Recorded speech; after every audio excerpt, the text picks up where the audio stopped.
वांडीवाश का युद्ध कब हुआ था? ए 1759, बी 1760, सी 1764, डी 1765। 5, 4, 3, 2, 1. सही जवाब है बी 1760। वांडीवाश का युद्ध 22 जनवरी 1760 को अंग्रेजों और फ्रांसीसियों के बीच हुआ था। इस युद्ध में अंग्रेजी सेना का नेतृत्व एयरकूट ने किया था और उन्होंने फ्रांसीसियों को हराया था। वेदरा का युद्ध कब हुआ था?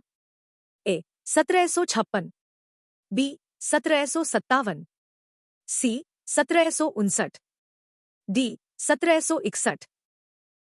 5, 4, 3, 2, 1.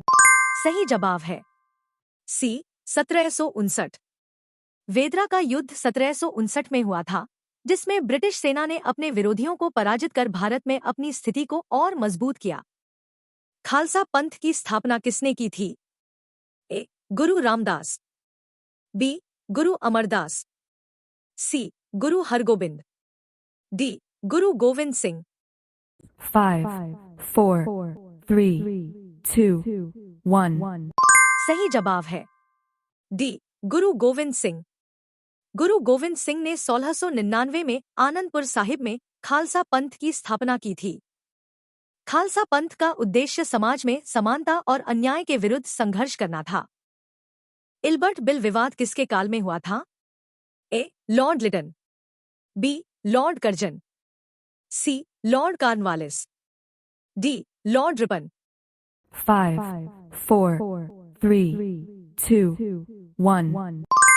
सही जवाब है D Lord Ripon. Ilbert bill विवाद 1883 में लॉर्ड रिपन के शासनकाल में हुआ था।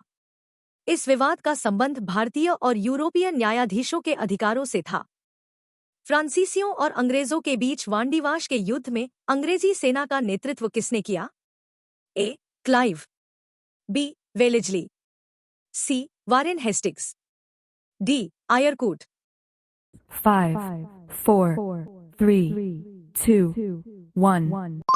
सही जवाब है डी आयरकूट। वांडीवाश के युद्ध में अंग्रेजी सेना का नेतृत्व आयरकूट ने किया था और उन्होंने फ्रांसीसियों को निर्णायक रूप से हराया था। प्रथम कर्नाटक युद्ध की समाप्ति किस संधि के माध्यम से हुई? ए एक्सला-शापेल, बी पांडिचेरी की संधि, सी पेरिस की संधि, डी इनमें से कोई नहीं। 5, 4, 3, 2, 1. सही जवाब है ए एक्सला-शापेल। एक्सला-शापेल संधि 1748 में ऑस्ट्रियाई उत्तराधिकार युद्ध को समाप्त करने के लिए हस्ताक्षरित हुई थी। इस संधि के तहत ब्रिटेन, फ्रांस, स्पेन, ऑस्ट्रिया और अन्य यूरोपीय शक्तियों के बीच शांति स्थापित हुई। इसमें अधिकांश क्षेत्रों को युद्ध से पहले की स्थिति में लौटा दिया गया, जबकि प्रशिया को सिलेसिया पर नियंत्रण बना रहने दिया गया। यह संधि यूरोप में अस्थायी शांति का प्रतीक बनी। प्लासी के युद्ध में अंग्रेजी सेना का नेतृत्व किसने किया था? A Wellesley, B Warren Hastings, C Robert Clive, D Cornwallis. 5, 4, 3, 2, 1. सही जवाब है सी रॉबर्ट क्लाइव। प्लासी के युद्ध में रॉबर्ट क्लाइव ने अंग्रेजी सेना का नेतृत्व किया था। इस युद्ध में नवाब सिराजुद्दौला पर विजय प्राप्त कर अंग्रेजों ने बंगाल में अपना प्रभुत्व स्थापित किया। भारत में स्थायी बंदोबस्त किसने लागू किया? A Cornwallis, B Holt Mackenzie, C Thomas Munro, D Colonel Read. 5, 4, 3, 2, 1. सही जवाब है ए कॉर्नवालिस। भारत में स्थायी बंदोबस्त परमानेंट सेटलमेंट प्रणाली को वर्ष 1793 में लॉर्ड कॉर्नवालिस ने बंगाल, बिहार और ओडिशा में लागू किया था। इस व्यवस्था के तहत जमींदारों को अपनी जमीन का स्थायी मालिक बना दिया गया तथा उन्हें सरकार को एक निश्चित राजस्व देना पड़ता था। यह प्रणाली कृषि प्रणाली में स्थिरता लाने के लिए शुरू की गई थी, लेकिन इसके कारण किसानों पर शोषण बढ़ गया। गुरु गोविंद सिंह का निधन कहाँ पर हुआ था? ए नासिक, बी पुणे, सी भड़ौच, डी नांदेड़। 5, 4, 3, 2, 1. सही जवाब है डी नांदेड़।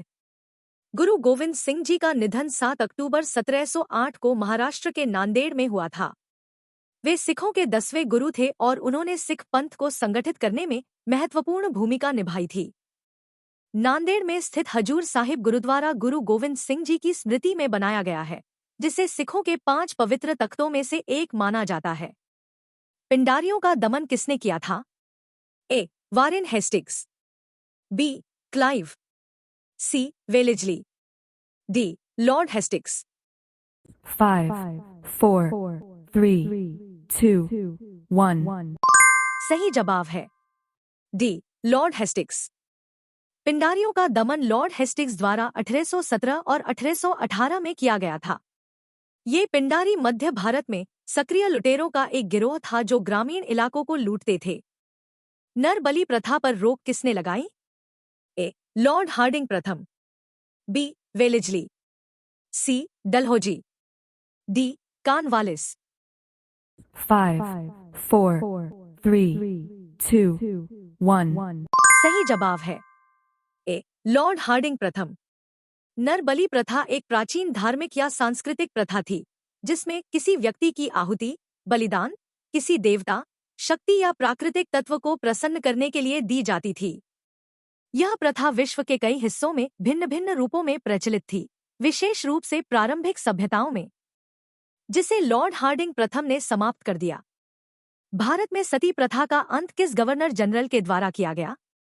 ए Lord Dalhousie, B Lord Cornwallis, C Lord Canning, D Lord William Bentinck. 5, 4, 3, 2, 1. सही जवाब है डी लॉर्ड विलियम बेंटिक। सती प्रथा एक कुरीति थी जिसमें पति की मृत्यु के बाद उसकी पत्नी को भी चिता पर जला दिया जाता था, जिसे खत्म करने में राजा राम मोहन राय और लॉर्ड विलियम बेंटिक की अहम भूमिका रही। सिराजुद्दौला का प्रमुख सेनापति कौन था?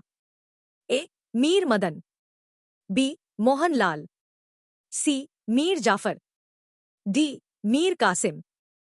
5, 4, 3, 2, 1. सही जवाब है सी मीर जाफर।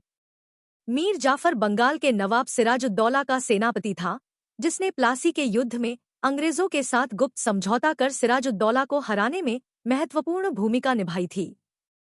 श्रीरंगपट्टनम में स्वतंत्रता का वृक्ष किसने लगाया? ए हैदर अली, बी टीपू सुल्तान, सी बहादुर शाह, डी मोहम्मद शाह। 5, 4, 3, 2, 1. सही जवाब है बी टीपू सुल्तान। टीपू सुल्तान ने श्रीरंगपट्टनम में स्वतंत्रता का वृक्ष ट्री ऑफ लिबर्टी स्थापित किया था। वे भारतीय स्वतंत्रता के प्रमुख अग्रदूतों में से एक थे। तृतीय कर्नाटक युद्ध किस संधि के द्वारा समाप्त हुआ? ए पेरिस की संधि, बी पांडिचेरी की संधि, सी कर्नाटक की संधि, डी लंदन की संधि। 5, 4, 3, 2, 1. सही जवाब है ए पेरिस की संधि। तृतीय कर्नाटक युद्ध पेरिस की संधि के तहत समाप्त हुआ, जिसमें अंग्रेजों और फ्रांसीसियों के बीच समझौता हुआ। इसके अंतर्गत भारत में अंग्रेजों का प्रभुत्व स्थापित हुआ। टीपू सुल्तान ने राजधानी कहाँ स्थापित की थी? ए अर्काट, बी बीजापुर, सी श्रीरंगपट्टनम, डी नासिक। 5, 4, 3, 2, 1. सही जवाब है सी श्रीरंगपट्टनम। टीपू सुल्तान ने अपनी राजधानी श्रीरंगपट्टनम में स्थापित की थी। यह कर्नाटक राज्य में स्थित है और उनकी प्रमुख प्रशासनिक और सैन्य गतिविधियों का केंद्र था। स्वर्ण मंदिर की नींव किसने रखी थी? ए गुरु अर्जुन देव, बी गुरु रामदास, सी गुरु अमरदास, डी साईं मियां मीर। 5, 4, 3, 2, 1. सही जवाब है डी साईं मियां मीर। स्वर्ण मंदिर हरमंदिर साहिब की नींव साईं मियां मीर ने रखी थी, जो एक प्रसिद्ध सूफी संत थे। यह सांप्रदायिक सौहार्द का अद्भुत उदाहरण है। सिख धर्म के अंतिम गुरु कौन थे? ए. गुरु तेग बहादुर, बी. गुरु हरगोविंद, सी. गुरु रामदास, डी. गुरु गोविंद सिंह। 5, 4, 3, 2, 1. सही जवाब है डी. गुरु गोविंद सिंह। गुरु गोविंद सिंह सिख धर्म के 10वें और अंतिम गुरु थे। उन्होंने खालसा पंथ की स्थापना की थी और सिखों को एक संगठित शक्ति के रूप में खड़ा किया था।